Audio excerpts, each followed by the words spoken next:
I personally had continued to claim that climate change was accelerating the rate of sea level rise. I was saying that until a few months ago. Then a study came out and said, actually, there's no evidence of sea level rise accelerating at all. And what it used was they used tide gauge data, which just basically measures the tide, right? Because it turns out around the world, people do measure the tide, and have been measuring it for decades. I was blown away by this. I then was trying to figure out, well, then how is it that everybody was saying that sea level rise was accelerating? Well, because they would insert models based on different data than the actual tide gauge data. They would use these models, which would have all these assumptions. There was a study that showed that with these models, combining these models with tide gauge data, you could show either a deceleration of sea level rise, linear levels of sea level rise, or an acceleration. That paper came out, I think, 10 years ago. It was like, if you introduce a model, you can just tweak the assumptions a little bit and you can show whatever you want. So how did they kind of pull off this misinformation? They didn't mention the fact that the tide gauge data showed no acceleration. They didn't mention the fact that models were how they showed the acceleration in the summary for policymakers that the IPCC produces, which is one of the big. So you get these filter mechanisms where if you read the actual scientific journal papers, you can read the fine print, you can see that it's the models and the assumptions that's creating that acceleration. By the time you get to the summary for policymakers, it's gone. By the time you get to the press release, it's even more gone. You get to the publicity, to the point where you get to the activists saying things like there will be, 7 feet of sea level rise, which is just absurd. Like right now, we're on track for 6 inches of sea level rise over the next century. So, that just gives you one example. So how did that, there were dozens, hundreds of scientists who were all involved in hiding this essential fact that the tide gauge data didn't show acceleration, but the models did. Multiply that by basically every issue, environment, social, crime. You have dozens and hundreds of academics. Are they getting together and being like, we have to, convince people or hide this? No, it happens really organically. They all in the same milieu. They have these elaborate justifications for it. I actually am about to post my email exchange with one of the main scientists who's been hiding this reality. And it's just a classic, everything you would expect. I confront him on this and he just quickly starts to insult me. Okay. You're not qualified. You're not expert. And he would put words in my mouth. You're saying this, you're saying this. It was like watching a full meltdown. It's an amazing exchange. I'm going to post it soon because I think what's so striking about it is that even if you know nothing about the issue, you can see who's engaging in bad faith and who's not. So, that's just one example, but it's like, I just think on every single, I'm just like, that's why I'm finding this an exciting moment because it's like, for me, I was like, on the one hand, really annoyed at this deception. On the other hand, it was like really exciting to uncover it and try to figure out like, how did they do this? How did they carry this out for so long? How did they justify it? Yeah. Something that's, I think this really just struck me over the years is when I think of what's at the root of this, we've talked about pride, and maybe this is downstream of pride, but I think intellectual courage is just rare.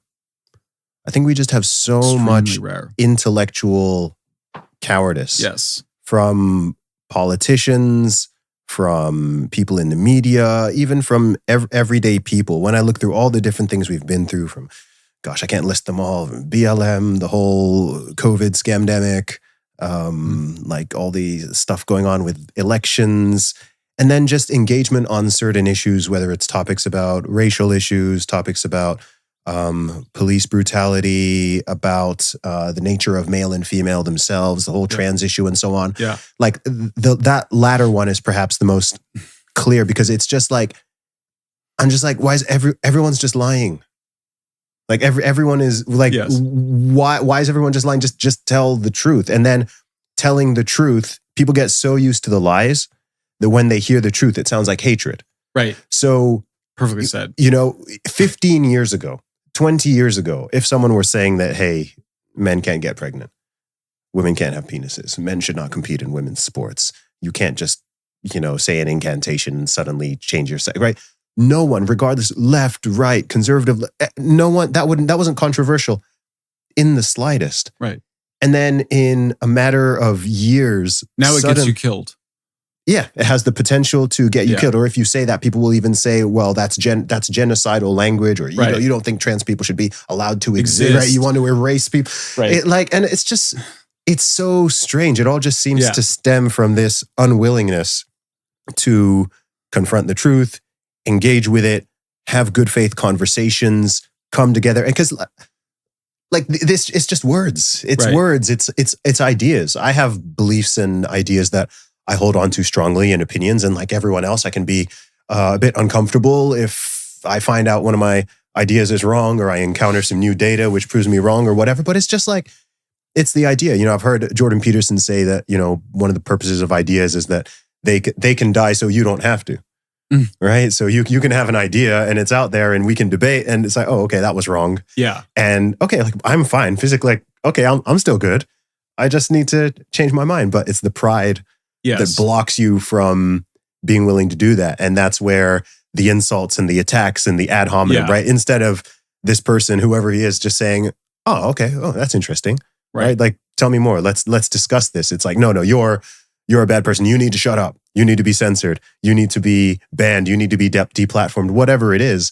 And so much of that rhetoric just seems to be people not wanting to engage. It's intellectual cowardice. So I'm just going to call you a name and try to shut you down instead. I mean, I think certainly, like, I think it's, you know, I think for podcasters, journalists, commentators who haven't staked their entire career and identity on a particular position, it's much easier for us to change our minds.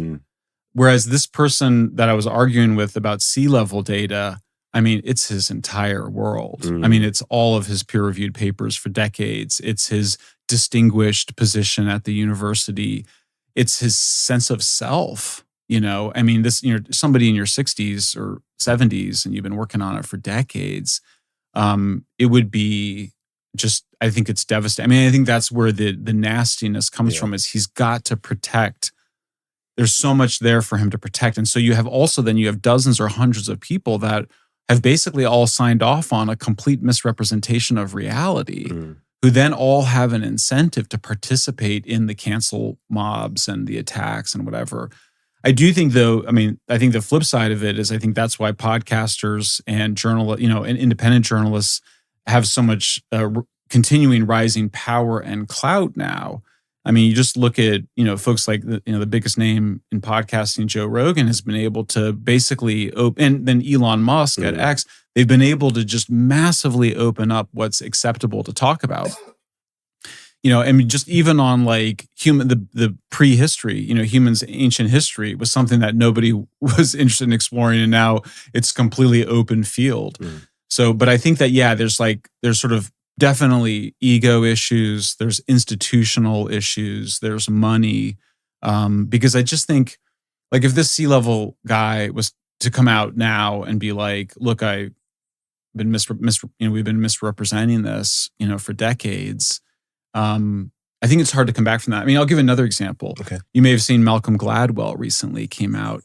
He's this really famous New Yorker. Yeah. I mean, arguably maybe one of the top five most influential, successful journalists in the world, iconic, bestseller, came out and said that he was too scared to say that he thought that men should not be able to play in female sports.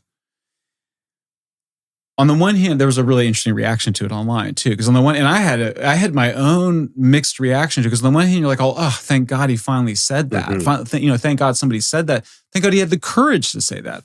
On the other hand, I was just mad. Yeah. Like, it's okay. So now you come out and say it when it's obviously much safer to say that after Riley Gaines and Paula Scanlon and all these young women had been like humiliated, forced to undress in front of a man in the locker room, including Scanlon, who said she was a victim of sexual violence just a few years earlier. Now you come out and say this.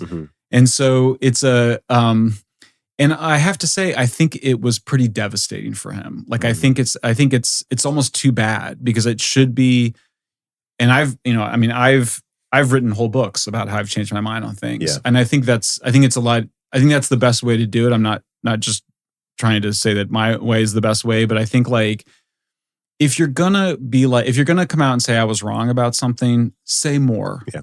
Like come out and be like, here's why I was wrong. And I spent time looking at it. And that's why like literally like that's why I did like whole books. It's just like, here's what I thought. I'm gonna do the same thing on sea level rise. I did the same thing on trans. I was like, here's why I thought that trans was a thing. It's because I thought it was another kind of gay, basically. And with sea level rise, it's dumb. Like I just had never checked. And it turned out that even my closest advisors didn't know like that this was the hoax that they were perpetuating. But I think that for me, it was like his kind of flippant. I think if Malcolm Gladwell had been like, I'm going to go write a whole article investigating why I got it wrong, I think it would have been more like respect. But to just kind of do it on a panel or on a podcast felt cheap or something.